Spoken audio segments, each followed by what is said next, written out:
Good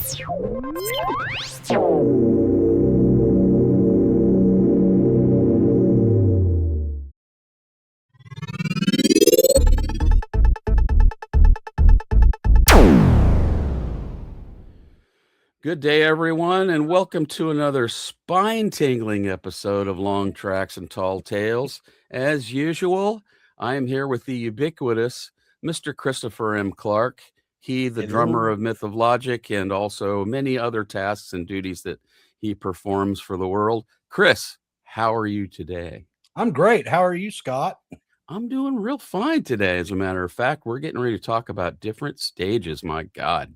Well, we are so much to sink into, and I've got a great acquisition story about different stages that we'll get into later.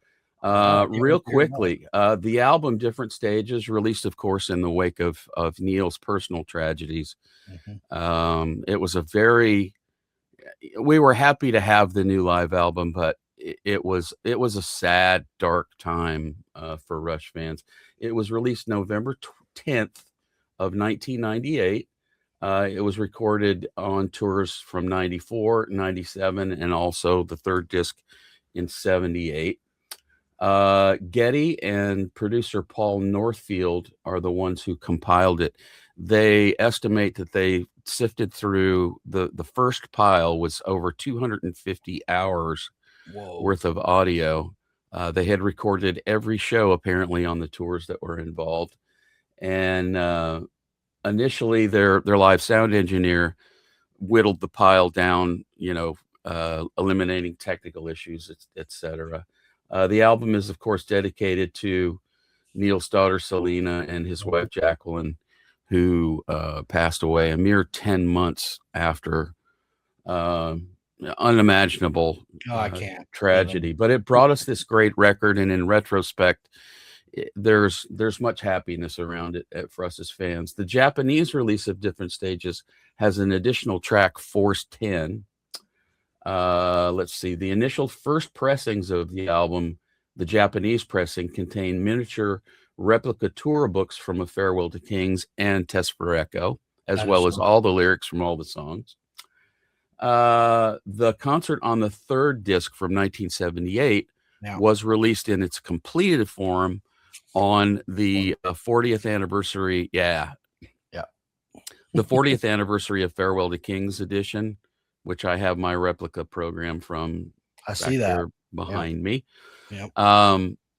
That's from that edition. They added back in, let me see if I remember this, Lakeside Park, Closer to the Heart, and 2112 in its state that they were playing it then were added back in for that release. Those songs are not included on Different Stages. All the songs on disc 1 and disc 2, with a number of exceptions here, the majority of it was recorded at the World Music Theater in Tinley Park, Illinois, just outside of Chicago, where I've seen them once. I got to see them. Oh, cool. They called this one particular show, June 14th, 97, their fallback show. If they were not excited or not finding what they needed out of a particular song, they knew they could fall back to the Chicago show and it was going to be great. Everything just kind of came together for them acoustically, performance-wise. Everything just kind of worked for them. So on the first album, we have Dreamline, Limelight, Driven. Track 4 is Bravado, which was recorded April 30th, 94 at the Spectrum in Philadelphia. Animate, Show Don't Tell, which was recorded February 27th, 94 at Miami Arena. Next up was The Trees, recorded May 24th, 1997 at the Coca-Cola Starplex Amphitheater in Dallas. Nobody's Hero, Closer to the Heart, all of 2112. Again, those were all Chicago. 2112 was Mansfield, Massachusetts. That's right, Mansfield, Massachusetts. Yes, it says here at the bottom. I didn't see that. Sorry, you are absolutely correct. Disc 2, we got Test for Echo, Analog Kid, which was recorded at the Palace of Auburn Hills, Michigan. And there's a really, really great bootleg of that entire show, audio and video out there. That's a really good one as bootleg recordings go. Then we have Free Will, Roll the Bones, Stick It Out, Resist, which was recorded at the Molson Canadian Amphitheater in Toronto on July 2nd, 97, which was Neil's final show before his world imploded on him. Right. Leave That Thing Alone, which was also recorded at Great Woods on June 23rd of 97. The Rhythm Method, which is Neil's solo. Natural Science. Then on the Japanese release, Force 10 appears here, that was recorded at Riverbend Music Center in Cincinnati. Oh. That was the additional track on the Japanese release, which I don't have yet, but it's on the way. Yeah. Spirit of Radio, Tom Sawyer, YYZ. Then disc 3, the entire thing was recorded February 20th, 1978 at the Hammersmith Odeon. And as I said earlier, there were 3 tracks, Closer to the Heart, Lakeside Park, and 2112 that were left off of that for this because they only had the 1 CD on the 40th anniversary Farewell to Kings. They have it on 2. Let's see. The album peaked at number 12 in Canada and number 35 on the U.S. Billboard charts. It went platinum in Canada and gold in the U.S. So it sold well. Yeah. And it's, you know, it's a great document of the band and what they sounded like at the time. Right. Chris, what are your memories of this album and when it came out? Well, the memory I have of it is very sad because it was at the time when Neil had all those tragedies. About a year after that is when we were all, and I knew any of us who are Rush fans, we were all pretty sure that they were done as a band. At least I was. I've never been happier in my life to be wrong about something. Mm-hmm. But I remember getting that, and the comprehensive nature of it freaked me out because it made me realize, oh my God, they really are done. That's why they're releasing this, and it's 3 discs long, and it's including the thing from the 70s. They're finished, you know. And so I was very upset about, in my mind, I had created this problem of, oh, they're finished, and this is kind of like their thank you for everything. You know, here's a great comprehensive live recording of us because we're done. And shoot, at that point in time, they may have thought they were. I don't know. I mean, I know that there was a point in time where Neil said to them, "Consider me retired," and he changed his mind, thank God. But I could have seen them releasing that under that kind of moniker in their mind. So it was a sad type of occasion. However, I love it. And when I listened to it, several things strike out for me. First of all, the fact that it was weird to me that I had also read that they had compiled all of these recordings for it, and almost everything is from Chicago. And I'm like, well, they have 2 years or 3 years or 400, whatever, how many recordings, and everything's from Chicago. So it just, and I think Getty had talked about it. Sometimes those night you hit a night and it was just magical. And for us, that was that night, you know, everything worked well. It sounded great. I didn't even realize this, but I have a really short, this has nothing to do with this record, only ancillarily, but I have to point this out. When I saw them in Chicago was on the R30 tour. The reason I saw them in Chicago was because my daughter Madeline was about to be born, and they were going to be coming through Texas right when she was supposed to be born. So my wife says, well, you can go see them before or after Madeline's born, but you're not going to go in Texas while she's being born. And I agreed. So I chose Chicago. Okay. So I went and saw them on the R30 tour in Chicago. Now, this is a very tenuous tie, but it's interesting. Most of these are from the 14th of June, 1997, and my daughter was born on the 14th of June, 2004. So I went to Chicago to see him because of Madeline, and most of these are taken from not the actual year, but her actual birth date of 6/14. So I thought that was a pretty interesting little tenuous tie. I love this whole thing, but I'm going to tell you what really stands out for me with this. I love that it's the entirety of 2112. That is one of the most important aspects of this for me, is I had always wanted to hear 2112 live straight through the full 7 parts, including the discovery and all the sounds and everything, and that had never been presented to us. Now, if you went and saw them on the Test for Echo tour, and I did twice on that Me too. tour, Me too. um, yeah, so we got to hear it live, but to have a recording of it where it is, forever preserved, that there it is, and it sounds so good. For Mhm. me, 2112 is one of those that it improved over time. In my opinion, the live playings of it are actually, and this is just my opinion, and people can disagree with it, better than the studio recording of it. I just like it better. I don't know what it is about it, and you can disagree. Feel free to if you want. I just like the raw nature of it live. I just think it sounds fantastic and different in a good way live to Mhm. me. So that's definitely my highlight. I also am one of the very few people who absolutely adores the album Test for Echo.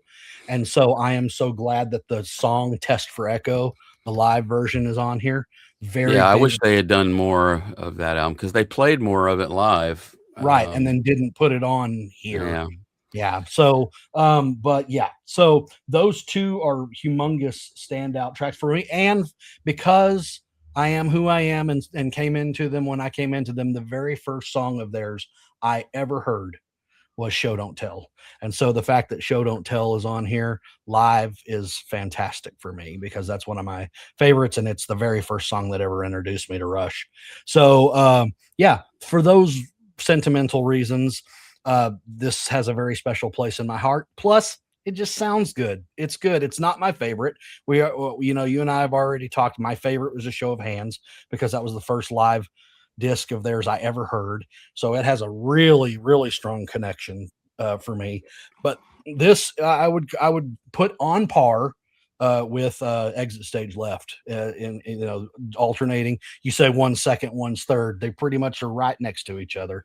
I absolutely love it. I also like how, when you open this up, this is something you like, all the different live pictures of them playing. Yeah. Fantastic how they chose to do that. Do a nice little fold with all the live I pictures in think it. they heard me complaining about Exit Stage Left. They might have. All the way down in Kansas, we opened that thing up and went, "Dude, what the F is this?" Yeah, it's crazy. So yeah, Yeah. I love this. I too do not have yet the Japanese version. I deeply want it. I absolutely love the song Force 10. Mhm. So I'm going to be glad to have a version of this that has Force 10 on it. So yeah, that's how I feel about it. I absolutely love the record, and those are my favorites on it. What do you Well, think about it?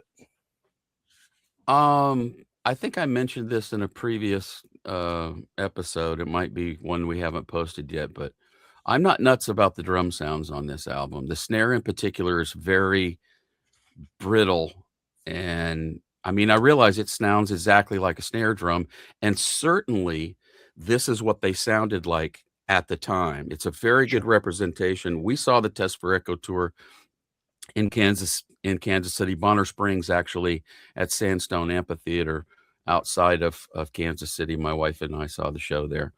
Um, and that's certainly what they sounded like live, and that was Neil's live drum sound. I'm just not that I think it improved later, and Mhm. I liked his drum sounds prior. For whatever reason, they went really bright and very, strident is the word I might use on the snare drum. I hate to lead off my remarks with a negative comment, but I do enjoy this album a great deal, and I do go back to it fairly often to re-listen to it, probably at least once a year, if I'm being honest, because it's such a great package. It's arranged so well, and Yeah. it's arranged not precisely, but very roughly. But if you hear soundboard bootlegs of the time, and there are some really, really good ones, they sound very similar to this. Yeah. Um, I have one. I think of it, their Test for Echo show in Houston, and it's yeah, great, and it sounds yeah. very similar. Yeah, Very similar. So what that tells me is that there was a very bare minimum of actual mixing or fixing going on with the sound. But again, this is what Neil's drums sounded like at the time live in concert. It's a right. very good representation of it. For me, I've said my piece, and that's the end of that. I have a great acquisition story about different stages, because at the time, you know, I was driven partially by my fandom for Rush and partially because of my, abject misery at Neil essentially retiring himself, not just from the band, but from the world, really, From life. Yeah. from life. It was very upsetting. It was very depressing. So the day it came out, my wife and I, prior to getting married, we were living in Sioux Falls, South Dakota. And the day that it was being released, there was a horrible snowstorm, just blinding 10 feet or some ridiculous number of snow. I mean, it was ridiculous. And I was, by God, gonna have it on the release date, and there was no telling me no. So I called around town to every place that would or should have been carrying it, and a lot of them were closed. Best Buy was closed because of the snowstorm. Right. Finally, I found one of the local record shops that I used to go to, and I apologize, I don't remember the name of it anymore. It might have been a place called Ernie November's. I can't remember specifically. At any rate, they were open, and they had one copy of it. Oh boy. So I piled in the car. My wife had a VW Jetta that did really well in the snow, but we were about to find out exactly how well, because there were four-wheel drive trucks stuck in snow drifts Oh, on the good way God. there, and we were just cruising right on through. All of the snow was so bad that all of the traffic lights were blinking yellow. None of them were controlling traffic because there Oh was A, God. nobody out, or B, nothing to hit because everybody was. So I made it to the store and got it home, and it probably took at least an hour and a half or longer to get to the store and back. It was Oh a slog, gosh. but I was not gonna be denied, and, I got it home and put it on and just loved it.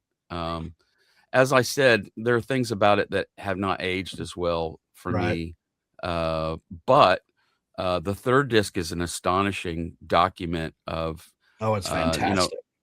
it's a show that apparently they recorded for a radio broadcast and rejected the tapes because Getty felt like he was fighting a cold that night, and he felt like he didn't have his best stuff that night, and so they just shelved it.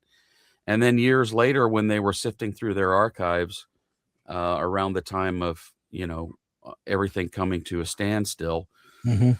um, the tapes for this were found in a box in somebody's basement, and they put them on and went, "Whoa, that's pretty Well, cool." the set list on it, the full playing of Bytor, the full Cygnus X1 book one. I mean, Mhm. you don't, especially when this came out, we're like, we don't at the time, we're like, we haven't heard these live like this, Well, So not that in was an official release. right. That's what I'm saying. We hadn't heard them unless you had a bootleg of it or something. Exactly, So exactly yeah. right. So, yeah, that initially, that was the real highlight. I listened to it dutifully in order and enjoyed the first 2 discs, but once it got to the 3rd disc, I really went nuts because that was a proper release, or a fully mixed, mastered, etcetera, and I love the sound of that disc a lot. See, I like the sound of the disc. I don't like the way Neil's drums sound on that. They sound very cardboardy They're and, they're overcompressed. They are yeah, overcompressed. They're it was mixed and mastered for the time. We're talking about the sure. late 90s when, that was the style at the time, and I'm sure they considered it, an improvement. I don't mind it so much because although, the drums are overly compressed, they still have a warmness to them. Yeah. Neil's drums always had a warm quality to them that the first 2 discs, and not all the way through, I might add. Mhm. Uh, the the harshness of the snare drum in particular that I'm reacting to isn't all the way through both of those albums. It sort of ebbs and flows, which again brings you back to, I mean, speaking of Chicago, I have a fairly extensive collection of bootlegs, and one of my I favorites do is too. from the Moving Pictures tour in Chicago, I think I and have that. it's an excellent audience recording, which Yes. is astonishing. Um, and his drums sound fantastic on that. So Chicago, it shouldn't be all that surprising that No. Rush used Chicago shows for this album I because can say I was a little disappointed when I found out how much they had recorded, that everything was coming from one show. I remember being kind of like, I would have liked to have heard snapshots, if you can hear snapshots. I would have liked to have heard those for like a different variants from all the different shows throughout the years that they had recorded all of them. I remember at one point in time reading this and going, "Oh, all of this is from the same show," which now doesn't bother me. But I remember at the time I had heard that they recorded all of this stuff, all of these different shows, and I would have preferred, even well, if there were some foibles on them, to hear actually snapshots. actually at least a third of it is from other shows. Yeah, I'm There's just saying. I was A lot of it is from Chicago. I mean, the bulk of it, and I found a really cool thing online, a fan cast that was done at the release of the album where Getty and Alex actually came to a studio with, I think it was, might have been Lisa Robinson. I can't remember who the interviewer was, but they were actually answering questions online from people asking them questions and talking about the album, and uh, that's when Getty kind of referred to Chicago as the fallback show if they couldn't find a suitable performance or recording elsewhere. mhm, I think the initial thought was that they would do exactly what you're talking about and possibly represent each song from a completely different show. right, But it quickly became clear to them that it was going to work much better using Chicago as the fallback show and then plugging in snippets, songs from other sure. performances that were up to that. And from a standards point of view, it makes perfect sense. If you have a show that we're like, "Oh, man, everything hit that night. We were on fire." Well, you're Hmm. gonna use that, if you especially if the other shows don't bring that fire. I Right. get it. I just remember hearing, "Oh, they have all these shows they recorded," and then it's all almost 2/3 of it is representative from one show. I wasn't mad. I wasn't like, "Well, I'm not listening to this." I just thought, "Oh, I would have thought it would have been from more, shows than just Chicago," you know? Right. So, but it's not, if they hadn't written that, you wouldn't know that, if they hadn't No. written that out and talked about it. And it's a fantastic. I love it. I love how when they start disc 2, the way they started the second set with Test for Echo, how you hear the crowd and you hear the stuff that's going on behind them. You can't see it obviously, but how you Yeah. hear what they were doing. I love that. I love because this and oh, and we'll talk about this real quick because we've talked about this with the other ones. I thought this one did a pretty good job of mixing the live ambiance with the crowd sound. You I know, think you're I, right. I think you're right.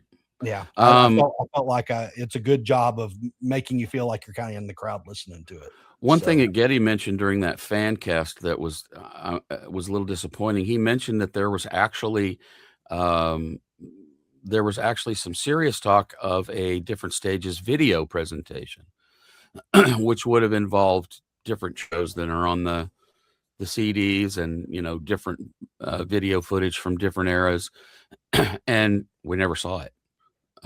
For right. whatever reason, we never saw it. It was one of those things that they chatted about, but for whatever reason, it just didn't You happen. talking about video like from the Test for Echo tour and that kind of thing? Yeah, yeah, Yeah. and Yeah, also from on it, YouTube it, you it can would find have, it. yeah, it would have echoed what's presented. In other words, there'd been a bunch of video from counterparts and Test for Echo, and then there would have been some older footage as well from the late '70s. Yeah, I'm gonna tell you, there's a video on YouTube somewhere, and I sometimes I can see it and sometimes I can't. I don't know if it, but it's a full, almost full, very well shot version of the Test for Echo tour for video, There's a almost as couple of though, them. There's a yeah, couple of them out there. Usually when those things came out would be at a facility, like the Flint Hills, Michigan facility where you would have, all of these sports arenas, whether they're for basketball or hockey or whatever, they mhm, always have full local camera crews and there are video monitors inside the suites. That's one of the perks of purchasing a suite from one of these facilities. Well, they still, whether it's a concert, whether it's a basketball game or a hockey game or a concert, they their film it. video crews are still there. They still film it to pipe it in there, and somebody thought to press record on a couple of those. There's a couple of there's a 1980 video of Kansas playing in Houston that was recorded in that way, That's cool. and it's never been officially released because apparently the band was very upset about it when it saw the light of day. Really? I don't know why, because it's an amazing performance. It's Kansas Probably at because they didn't have control over it. Yeah, Probably. and with an artist like Kansas, unlike Rush, Kansas signed an absolutely miserable record deal and really, really got screwed out of an entirely too big pile of money.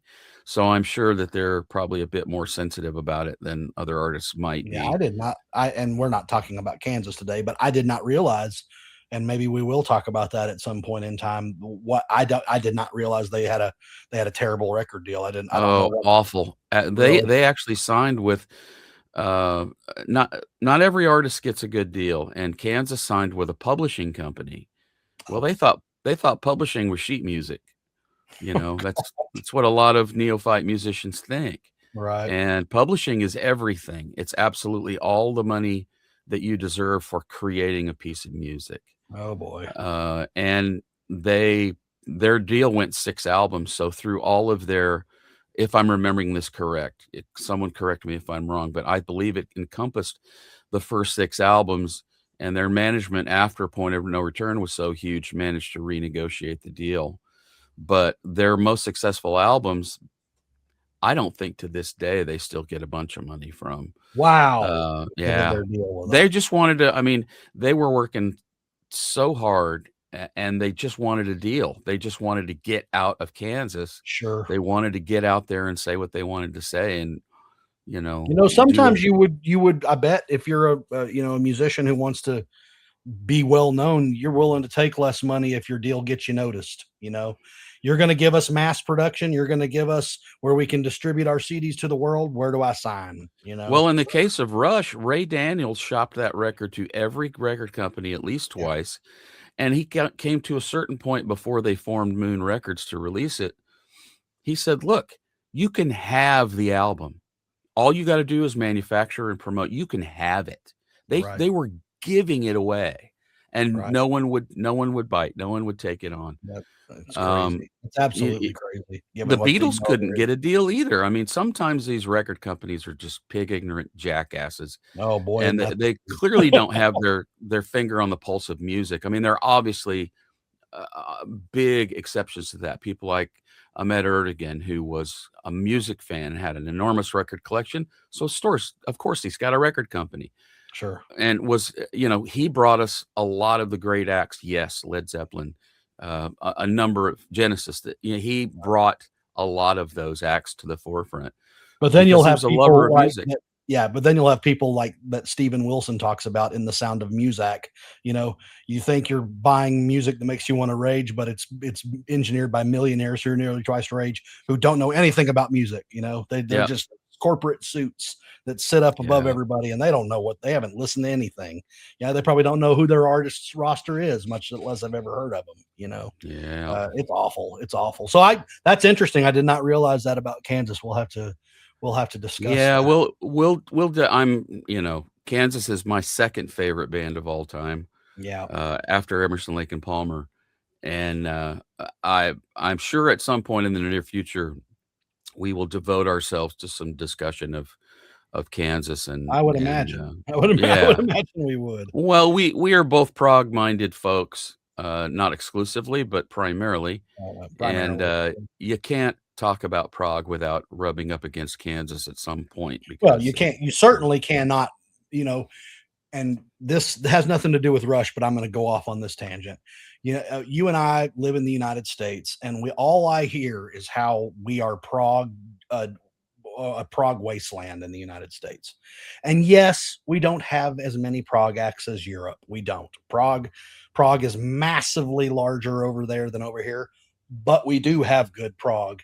And I would say some of the very first and best American Prague is Kansas.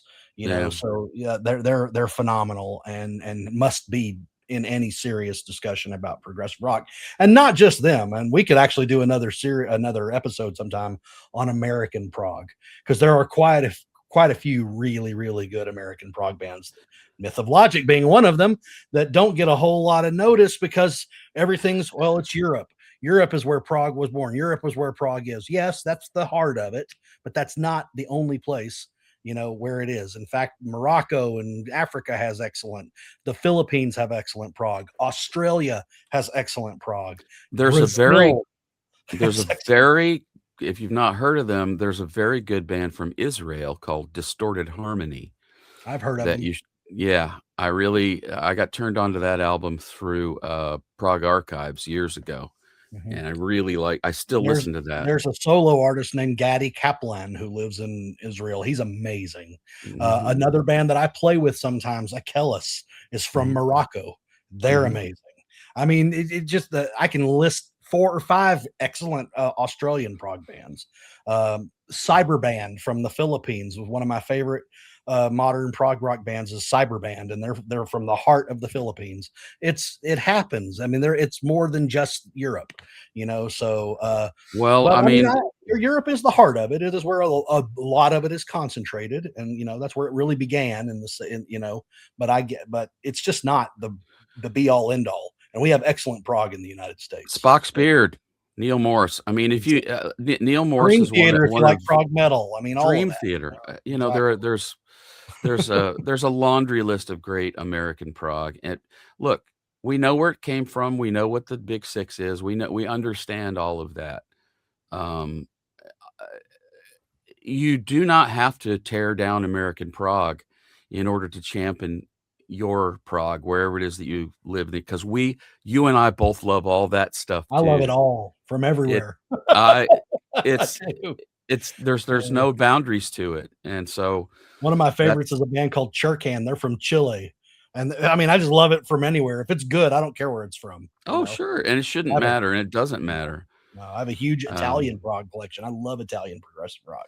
Now, see, So, for me, now I'm gonna reveal my Americanism for just okay, a moment. okay, Uh, I am so deeply invested in lyrics, and in order for any music, no matter what style it is, I have to be able to understand the words. I okay, don't understand Italian, and so it's really, really difficult for me to enjoy. I understand that there's such a huge slab of legendary prog that I am kind of isolating myself from, and I'm not proud of it, but for me, lyrics are so vital and so important.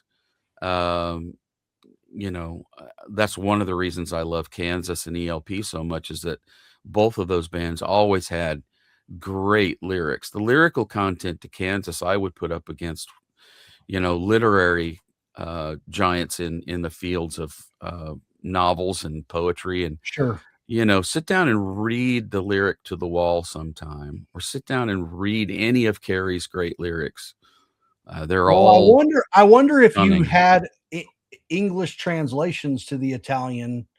I know you don't understand Italian. I don't understand Italian. The big difference between you and me is I don't care. If I like the music, it does not bother me that I don't understand what they're saying. That said, I actually do like the Italian a little bit better when I know like the names and the titles of the songs and what they mean. And Mhm. then if I read and I know what the story is, then I know that that's the story they're telling, even if I can't understand it. So maybe it would work better for you if you actually had let's say you had an album from one of the Italian bands, and you were able to read their lyrics in English and understand what they were talking about. Maybe that would make a difference. I don't know that it would, but I mean, it might. I mean, I I'm don't just either, because there are certain exceptions to my listening habits. One of my very favorite artists is Pat Metheny, and he has a number of songs where there's a vocalist who's either singing in a foreign language or singing nonsense vocalizations, just vowel sounds, and right. I love that stuff. But uh, you know, I'm so it's not for entire albums. It's usually a song in the middle of an album, and it takes you on a little diversion. So maybe Well, we've discussed, you and I. We can reveal this as a programming note. We've discussed in the future doing what we might call a teaching episode, Oh where yes. one or the other of us attempts to educate the other on something that they heretofore have not really paid attention to or outright disliked. Right. And the goal there is to attach a teaching moment to it and say, okay, you don't like this or you don't get it. Here's why I love it and why Mhm. I get it. And perhaps you can understand it better then. I'll give you a great example, and I've talked to you about this before. Believe it or not, as a teenager, up until I was probably 22 or 3, I did not like Led Zeppelin. I did Yeah. not, I didn't get it. I thought it was boneheaded, and I thought it was uh, there was no depth to it. There was no I just didn't get it. I was totally into the other prog and Rush and things. I just did not get it. I understood how influential they were. Then I read a book called Hammer of the Gods, which goes in depth as to everything that was going on around them and the stories behind the creations of various songs. And it sparks the imagination, and you get interested and you go and listen to it. And now I love Led Zeppelin. I Yeah. mean, but there was a time, and so I'm thinking that maybe those teaching moments that we're Mhm. alluding to could make for could possibly be of assistance to others Yeah. who My band that would be a massive open. I The very first time and you won't like them, I don't think, but a lot of people don't.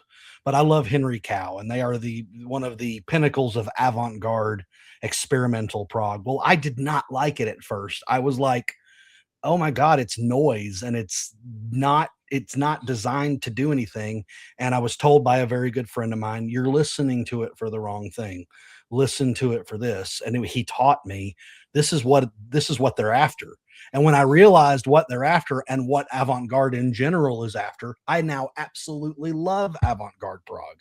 And that was a teaching moment. It was like you're listening to avant-garde for the wrong reasons. If you're listening to it for this, you're not going to get this out of it. This is why it exists.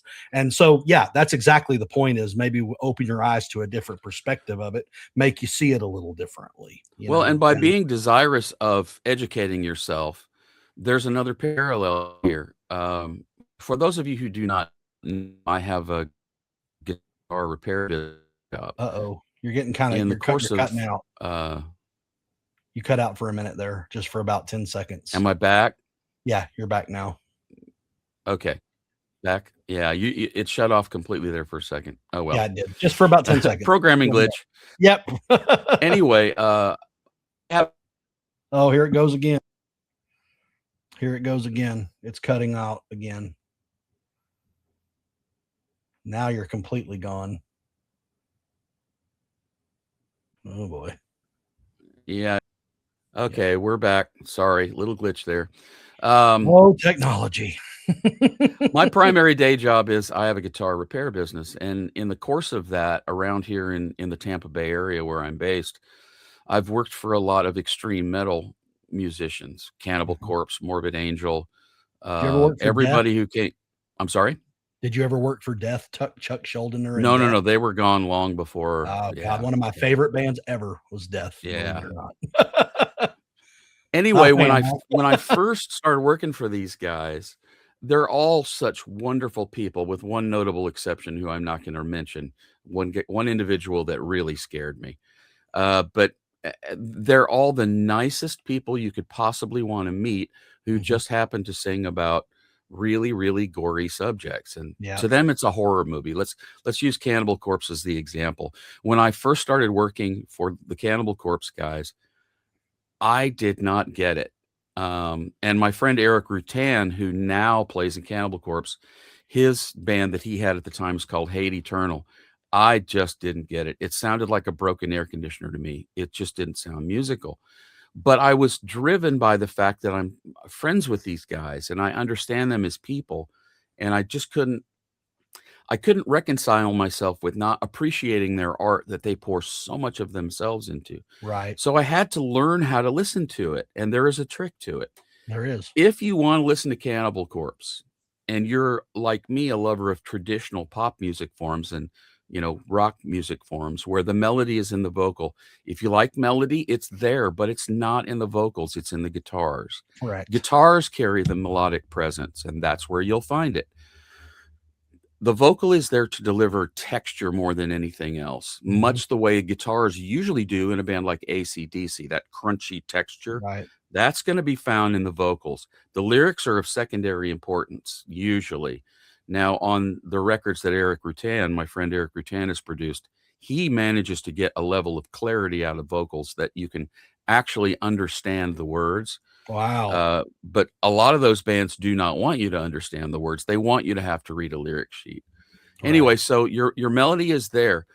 The drummer in most extreme metal bands, if you're looking for soloists, the drummer is the soloist. Drummers are usually soloing almost without interruption through every single one of those songs. So the traditional roles are there. They've just been kind of turned on their axis a little bit. Right. Once I figured out how to listen to it, and honestly, the gateway drug for me to extreme metal, appreciating extreme metal, was the Morbid Angel called Gateways to Annihilation. That was the first extreme metal album that I listened to, and something just clicked, and I went, "Okay, now I get it." And so now I can go and listen to a Cannibal Corpse record or a Morbid Angel record or any number of others that I've discovered and appreciate it for what it is. But Yeah. it took some doing because Sure. initially there's one band out there, and I got a shout out to these guys. They recorded over at Mana that was next door to me for many years, Mana Recording, which was Eric's studio. I was next door for about 10 years. There was a band from New Zealand called Dawn of Azazel, and I still can't listen to that stuff. That's the most extreme music I've ever heard in my life. But again, some of the Great name. nice some Dawn of of the nicest Azazel. some of the nicest fellas you would ever wanna meet, just absolutely sweet human beings, but they make this music that's just unrelentingly dark and Yeah. aggressive, and so anyway, we'll do some teaching moments in the future at some Yeah, that'll point. be fun. That'll be fun. Circling back around to different stages, I think we both very much hold this album in a special place, uh, mainly because as longtime fans, this was it was almost at the time, it almost felt like a eulogy. It almost felt like, Right. okay, here you go. Here's a love letter to all of you guys, thanking you for this career that we've had and enjoyed. Mhm. And, at the time in this fan cast that I was mentioning earlier, Getty mentions the quote that you said that Neil said, "Just consider me retired." Yep. And so at that point, I mean, today I it's think not so. I think this came from them, a place Yeah, in their mind where they thought this was the end. I really yeah, do. I Yeah. really do. And the fans, we all thought it too. Yeah. When you know, uh, 4 years later, there started to be rumblings about them being back in the studio, and, the rumors that I first heard was, I have some friends out in California, and one of them, uh, worked for DW, and he said, "Neil is playing again. He's rented a small space, and Yep. he's playing again." And I said, "No way. You're kidding That's me." awesome that you That got was that. it was a pebble dropped in the pond and the ripples came out, That's awesome. and it was like, "Oh, he's playing?" And that moment in that moment, I wasn't thinking new album tour. I wasn't thinking any. I was like, "Oh my god." I thought The he'd never pick the sticks up again, and he did. I thought he was he's playing. That means that he's healed enough Right. to wanna see if he can still play, and Right. even if nothing had come of that, even if I had heard that rumor and he never Rush never did anything else after that, thank God they did, I but was gonna say, thank the heavens they actually did something after even that. if they never did, it would have been I would have been so happy with just that nugget because of what he had been through to get to that point where he said, "Okay, I'm gonna," first of all, I went, "He's in California?" Yeah. Because there was no information, there was nothing. Nobody was saying anything about anything inside Yeah. that camp, and, um Well, and those of us who are readers, and I'm sure you've read it if you are you I don't know if you're a reader, I think you are. Mhm, mhm. Ghost Rider will explain to you exactly what he was doing during that time. That is a fantastic book. A I have read it fantastic I think I've read it 4 times all the yeah. way through, and I I've get read it I something don't know new. how many times, but more than once I've read it. Yeah, it's I beautiful. It and helped make me you get through the cry. death of my mother. It helped me deal with loss on different levels at different times. It's just so well written. He was such a fantastic. I think that's maybe the thing that I'm if there's anything I mourn with the passing of Neil Peart, it's that we're being cheated out of a whole bunch more books that he would have written, Oh, yes. you know? He would have become a full-time author is what he would have done if he could have. Yeah, So, and we would be getting yeah. a lot more books of his. Yeah. But I think it's a fantastic work.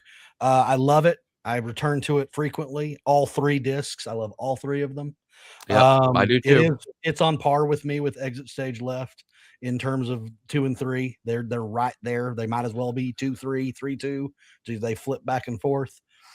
Yeah, I've got nothing other than what we've mentioned. I've got nothing bad to say about it. I would strongly recommend it Now to that anyone. we've come to the end of the big 4, as we've referred to them, the big Yep. 4 original live albums, I think Different Stages has to be number 1 in terms of sheer, technical, brilliance. My concerns about the drum sounds aside, um, it's a brilliantly presented package. Mhm. Uh, it really does feel now that with the benefit of hindsight, it feels less like a eulogy and more like one of those signposts that the previous 3 albums had been. Right.